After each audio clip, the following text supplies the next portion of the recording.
Pelosi choke on her caviar with comment on Confederate statue. NBA Hall of Famer Charles Barkley just set fire to the whole darn internet with his comments on the swirling hysteria around our historical statues. "I'm not going to waste my time worrying about these Confederate statues, that's wasted energy," he said. "You know what I'm gonna do? I'm gonna keep doing great things. I'm gonna keep trying to make a difference, number one, in the black community because I'm black, but I'm also going to try to do good things in the world." Advertisement. Correct, hate begets hate only if we let it. Answering with God's grace and kindness and turning the other cheek is always the way forward. For many reasons, but why give them publicity? Half of these nut jobs, and this goes for the left as well, just want their 15 minutes of fame. Advertisement. Want to get a large social media following so they can serve ads with their lies and otherwise con people with fundraisers. Liberals always fall for the fundraising scam, so delighted are they with themselves when they can say they did something remotely good. According to IJR, Barkley refuses to respond to hate with hate and won't be screaming at a neo-Nazi who's gonna hate me no matter what. "I've always ignored them," Barkley added. "I'm 54 years old. I've never thought about those statues a day in my life. I think if you ask most black people to be honest, they haven't thought a day in their life about those stupid statues. We need to worry about getting our education, we need to stop killing each other, we need to try to find a way to have more economic opportunity and things like that," Barkley said. "Those things are important and significant." Barkley's words must have struck a nerve because he damn near set the internet on fire.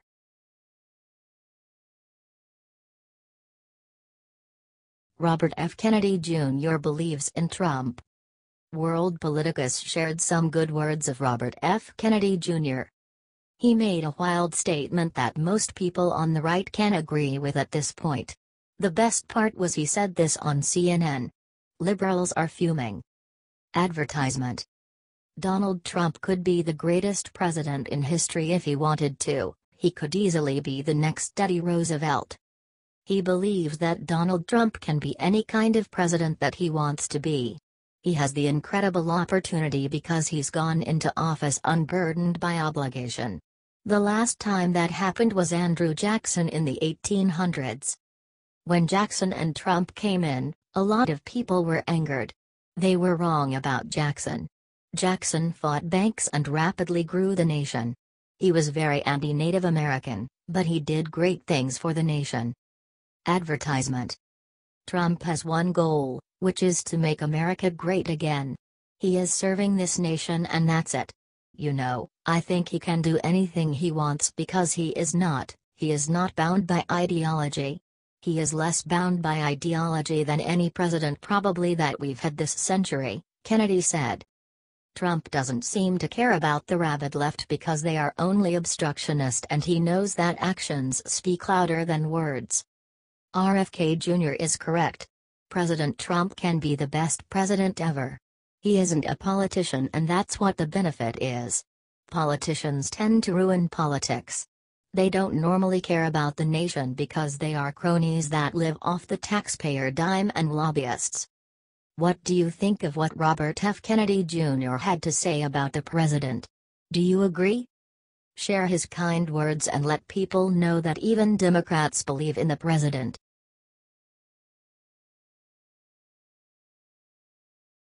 Breaking: Steve Bannon fires first shot in war with Fox News execs who bash Trump. President Trump is one very smart person, and every move he does is calculated for the sake of all the American citizens. Together with Steve Bannon, they were an amazing duo, but year after he left his position at the White House. He is currently executive chairman of Breitbart News, but according to some, he is not stopping there. The former chief White House strategist is planning something big. Reportedly, he is planning to start a new television channel to rival Fox News and to go against all the mainstream media that keep on bashing Trump. Axios reports that Jonathan Swan hears Bannon has told friends he sees a massive opening to the right of Fox News, raising the possibility that he's going to start a network. Bannon's friends are speculating about whether it will be a standalone TV network or online streaming only. Before his death in May, Roger Ailes had sent word to Bannon that he wanted to start a channel together. Bannon loved the idea. He believes Fox is heading in a squishy, globalist direction as the Murdoch sons assume more power. Now he has the means, motive, and opportunity. His chief financial backer, Long Island hedge fund billionaire Bob Mercer, is ready to invest big in what's coming next, including a huge overseas expansion of Breitbart News. Before Roger Ailes' death on May 18, continues Axios, he expressed a final wish to some of his few remaining confidants, to get back in the game, with a conservative network that would position itself to the right of Fox News, as his baby became more moderate under the next generation of Murdoch leadership. In his final days, Ailes sent a message to Steve Bannon in the White House that he'd love to team up on a new conservative media powerhouse. In an interview with Bloomberg News, Bannon issued the following warning. "If there's any confusion out there, let me clear it up. I'm leaving the White House and going to war for Trump against his opponents, on Capitol Hill, in the media, and in corporate America. Sooner or later something like this needs to happen. The mainstream media are reaching every possible limit and someone needs to stop them." After leaving, he faced major negativity from all those who hate on Trump's administration, but this is irrelevant. Let's all hope this is true and that we finally will see something else than fake news on television.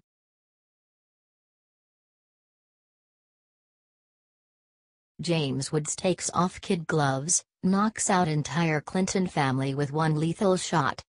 Chelsea Clinton broke the silence about the controversy regarding the Confederate statues that liberals are desperately trying to remove. She took it to Twitter to compare the statues to Lucifer. Clinton wrote, "The story of Lucifer who rebelled against God is part of many Christians' traditions. I've never been in a church with a Lucifer statue." Advertisement. She invoked controversy by comparing the Confederate statues to Lucifer. It appears that she was trying to associate Lucifer's rebellion with Confederates' rebellion.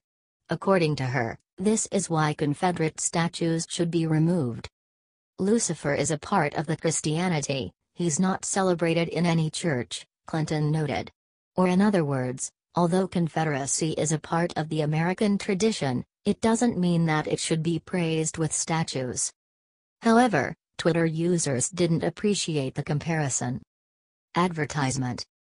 Horror author Anne Rice also responded, "Excellent point, Chelsea, really a fine point. No statues of Lucifer. No statues of Judas either. I doubt you've ever been in a church, period," wrote one person. "But you left church when you were 6 because you supported abortion, remember?" wrote another.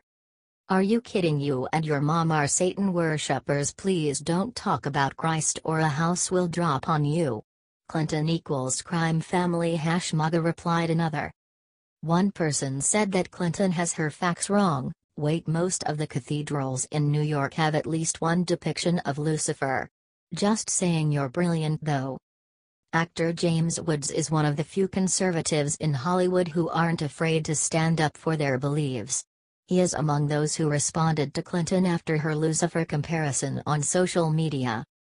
His response is the most brutal. He wrote, "Check out the #rapist statue of your dad. Trust me, he was Lucifer to the women he abused." Wow, apply cold water on burned area, Chelsea. Wood said that because former President Bill Clinton was accused of sexual harassment including rape by numerous women. His statue is located in South Dakota. Recently, one of his victims, Juanita Broderick, said she wants the statue to be removed. Other women also called for destroying the statue.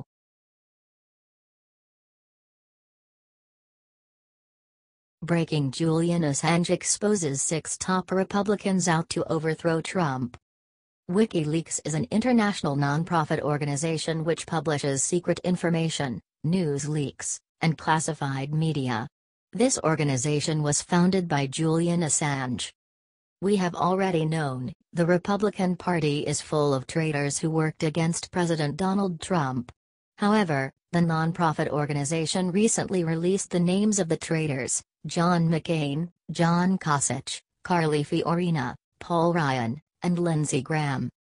Although they wanted to make sure that Trump lost the elections, they also want to undermine him ever since he won. All of these traitors have committed treason. First, they need to be fired and then face charges for treason. Advertisement.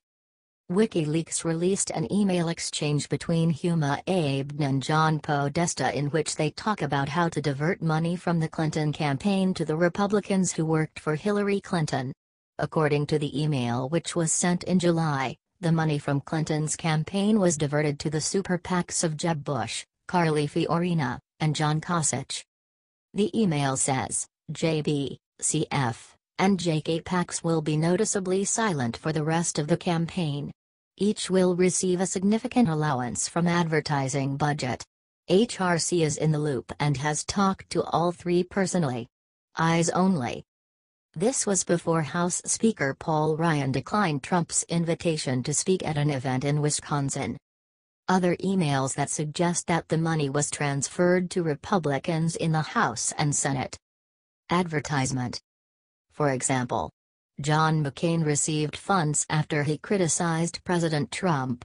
After that, his challenger in this tight race, Kirkpatrick, lost his key donors, funds, and support from the DNC and the DSCC right before the of the race. This suggests that McCain is sponsoring the Russian investigation led by the committee. Senator Lindsey Graham also received funds from the Clintons. According to one email that says cleared the road for him in 2020, it may mean that there won't be a Democrat in the South Carolina Senate race where Graham wants to be re-elected. Graham was also called to look into the Russian interference in the election. It's such a shame that President Trump is betrayed by his own party. The representatives took an oath to support the Constitution and laws for our benefits. It appears that they really care only about their benefits. We can't find out for sure who are the true Republicans, so President Trump better watches his back.